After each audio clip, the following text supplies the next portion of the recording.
చూస్తున్నాం సంగారెడ్డి జిల్లా పాశం మైలారం పారిశ్రామిక వాడిలో అగ్ని ప్రమాదం చోటు చేసుకుంది. ఈస్నాపూర్ మున్సిపాలిటీ పరిధిలోని పాశం మైలారం సిగాచి ఫార్మా పరిశ్రమలో అగ్ని ప్రమాదం సంభవించి భారీగా మంటలు ఎగసిపడుతున్నాయి.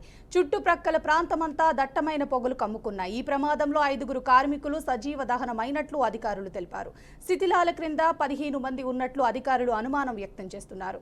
ఫ్యాక్టరీ పరిసరాల్లో దట్టమైన పొగ వ్యాపించడంతో పాటు ఘాటైన వాసనతో స్థానికులు ఉక్కిరిబిక్కిరవుతున్నారు.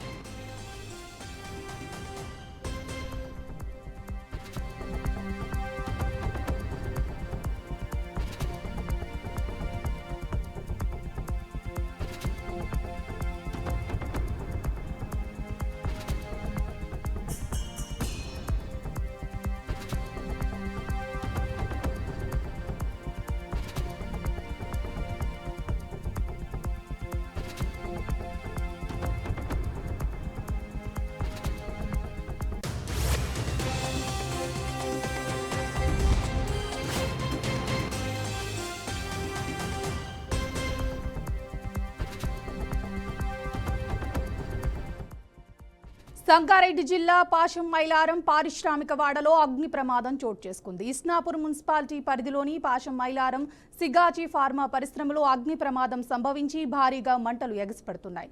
చుట్టుపక్కల ప్రాంతమంతా దట్టమైన పొగలు కమ్ముకున్నాయి. ఈ ప్రమాదంలో 5 కార్మికులు సజీవ దహనం అయినట్లు అధికారులు తెలిపారు. శిథిలాల కింద 15 మంది ఉన్నట్లు అధికారులు అనుమానం వ్యక్తం చేస్తున్నారు. ఫ్యాక్టరీ పరిసరాల్లో దట్టమైన పొగ వ్యాపించడంతో పాటు ఘాటైన వాసనతో స్థానికులు ఉక్కిరిబిక్కిరవుతున్నారు.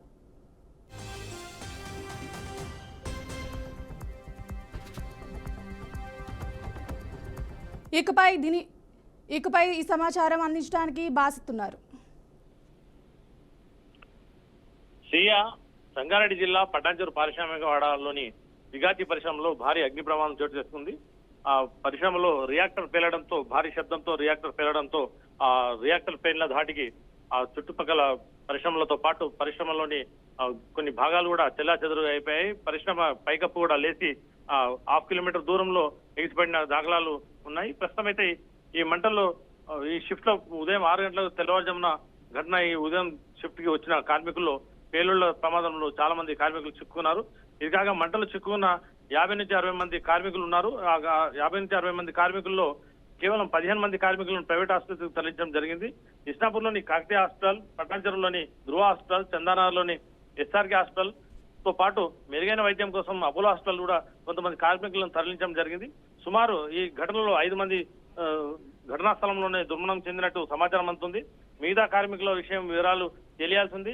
ప్రస్తుతం అయితే ఈ 5 చనిపోయారా లేకపోతే ఈ శిథిలాల కింద ఇంకా కొంతమంది ఉన్నట్టు సమాచారం అందుతుంది. వాళ్ళు ఎలాంటి పరిస్థితులు ఉన్నారని చెప్పి అధికారులు చూస్తున్నారు. ఈ ఘటనతో చుట్టుపక్కల వారిని కూడా అధికారులు ఖాళీ చేస్తున్నారు. ఈ ఎవరు దగ్గర రావద్దని కూడా అధికారులు హెచ్చరికలు జారీ చేశారు. ప్రస్తుతం అయితే పరిశ్రమ వద్దకు ఎన్డీఆర్ఎఫ్ బలగాలు కూడా చేరుకున్నాయి. ఈ తీసుకుని మెరుగైన చికిత్స కోసం వీళ్ళను పంపించడం జరిగింది. ఈ జరిగిన ఘటనను మాజీ మంత్రి హరీష్ రావు కూడా స్పందించి ట్విట్టర్ లో దిగ్భ్రాంతి వ్యక్తం చేశారు. కాలిన కార్మికులకు కూడా మెరుగైన వైద్యం అందించాలి, ఘటనా స్థలంలో అందరినీ సురక్షితంగా బయటికి తీసే అవకాశం కల్పించే విధంగా అధికారులు పనిచేయాలని చెప్పి కూడా ఆయన చెప్పడం జరిగింది. ఈ ఘటన గతంలో జరిగిన ఘటనలకు వేరే విధంగా కనిపిస్తున్నది. ఈ ఘటన ఇంత పెద్ద బ్లాస్ట్ జరగడం ఇదే మొట్టమొదటిసారి. ఈ ప్రాంతంలో జరిగిన ఘటనలు చాలా ఉన్నాయని పరిశ్రమల్లో ఈ ఘటన మాత్రం బ్లాస్ట్ జరిగి మీరు మాట్లాడుతున్న వ్యక్తి. Thank you Basit.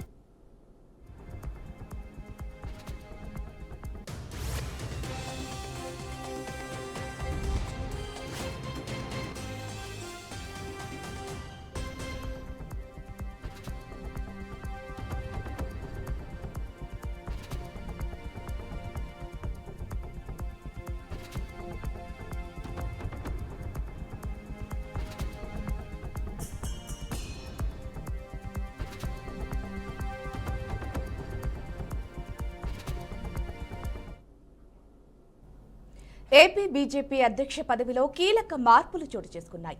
PVS మాధవ్ని BJP అధ్యక్షుడిగా పార్టీ అధిష్టానం ఖరారు చేసింది. ఎమ్మెల్యే సుజనా చౌదరి, రాజ్యసభ మాజీ సభ్యుడు జీవీఎల్ నరసింహారావు, మాజీ MLC Madhav, Vishnuvardhan Reddy, MP CM Ramesh పేర్లు అధ్యక్ష పదవి రేసులో వినిపించాయి. అయితే అధిష్టానం మాత్రం మాధవ్ వైపే మొగ్గు చూపింది.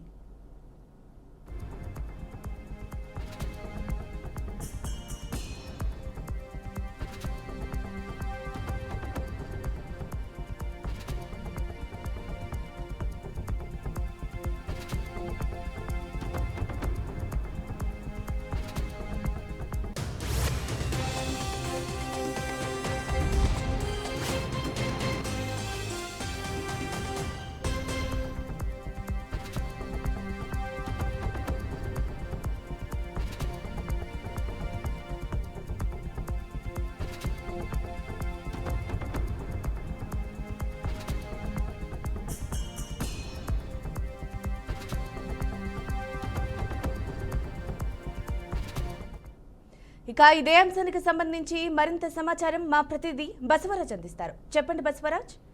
ఝాన్సీ, ఏపీ బీజేపీ అధ్యక్ష రేసులో చాలా మంది అయితే ఆశపడ్డారు. బట్ చివరికి ఏదైతే భారతీయ జనతా పార్టీ అధిష్టానం అయితే పివిఎన్ మాధవ్ ను, అంటే మాజీ ఎమ్మెల్సీ, ఆయన అయితే ఎన్నిక చేసిన సందర్భం కనిపిస్తా ఉంది.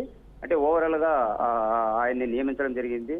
అయితే ఇక్కడ సీఎం రమేష్ కావచ్చు, లేదా సుజనా చౌదరి కావచ్చు, అదేవిధంగా విష్ణువర్ధన్ రెడ్డి కావచ్చు, జీవీఎల్ నరసింహారావు కావచ్చు, ఇలా అనేక మంది కూడా అంటే ఈ పదవిపై, అధ్యక్ష పదవిపై ఆశలు పెట్టుకున్నారు. బట్ అన్ని రంగాల్లో, అంటే అన్ని సామాజిక కోణాల్లో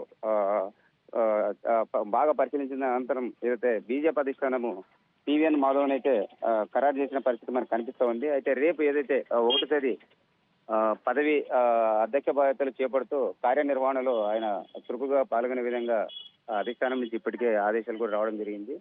అయితే ఏదైతే అంటే ప్రధానంగా దక్షిణ భారతదేశంలో తెలంగాణ, అదేవిధంగా మన ఏపీ, ఈ 2 రాష్ట్రాల్లో కూడా బీజేపీని బలోపేతం చేయాలి.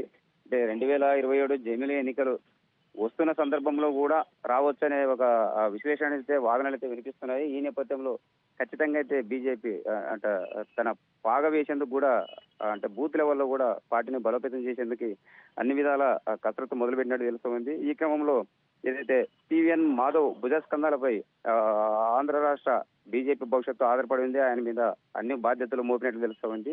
మరి అన్ని పార్టీలోని సీనియర్ నేతలు కావచ్చు, లేదా కార్యకర్తలు కావచ్చు, అందరూ కూడా ఆయనకి మద్దతుగా ఉండి ఆయనతో కలిసి బీజేపీని ఏపీలో బలం చేసేందుకు సహకరించాలని బీజేపీ ఏదైతే అధిష్టానం అమిత్ షా కావచ్చు, మోడీ కావచ్చు, ఇప్పటికే వాళ్ళకంతా సూచన సలహాలు చేసినట్లు తెలుస్తుంది. Thank you Basavaraj.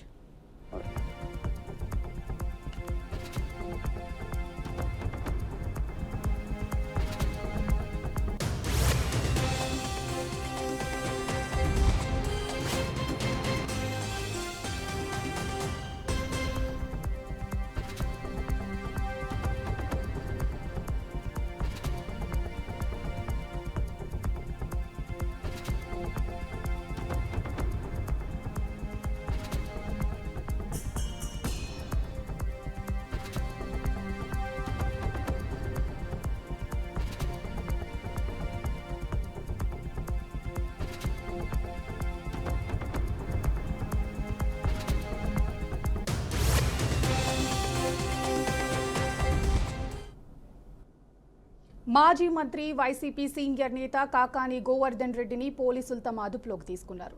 అక్రమ టోల్గేట్ నిర్వహణకు సంబంధించిన కేసులో ఆయన్ను విచారించేందుకు న్యాయస్థానం పోలీసులకు అనుమతి ఇచ్చింది.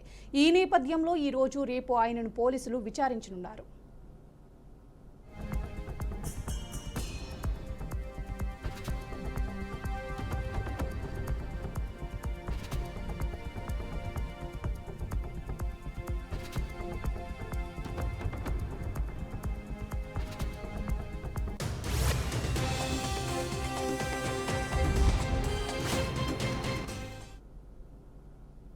నెల్లూరు జిల్లా దత్తలూరు ఏసీ కాలనీలో అర్ధరాత్రి జంట హత్యలు కలకలం రేపాయి. మద్యం మత్తులో భార్య వెంకయ్యమ్మపై భర్త వెంకయ్య కత్తితో విచక్షణారహితంగా దాడి చేశాడు. దాడిని అడ్డుకునేందుకు ప్రయత్నించిన అత్త జయమ్మ, మామ కల్లయ్యను కూడా కత్తితో దాడి చేసి అక్కడికక్కడే హత్య చేశాడు. బాధితురాలు వెంకాయమ్మ పరిస్థితి విషమంగా ఉండటంతో ఆమెను ఉదయగిరి ఆసుపత్రికి తరలించారు. సమాచారం అందిన వెంటనే సంఘటనా స్థలానికి చేరుకున్న పోలీసులు నిందితుడి కోసం గాలింపు చర్యలు చేపట్టారు. అనంతరం ఘటనపై కేసు నమోదు చేసుకుని దర్యాప్తు ప్రారంభించినట్లు వెల్లడించారు.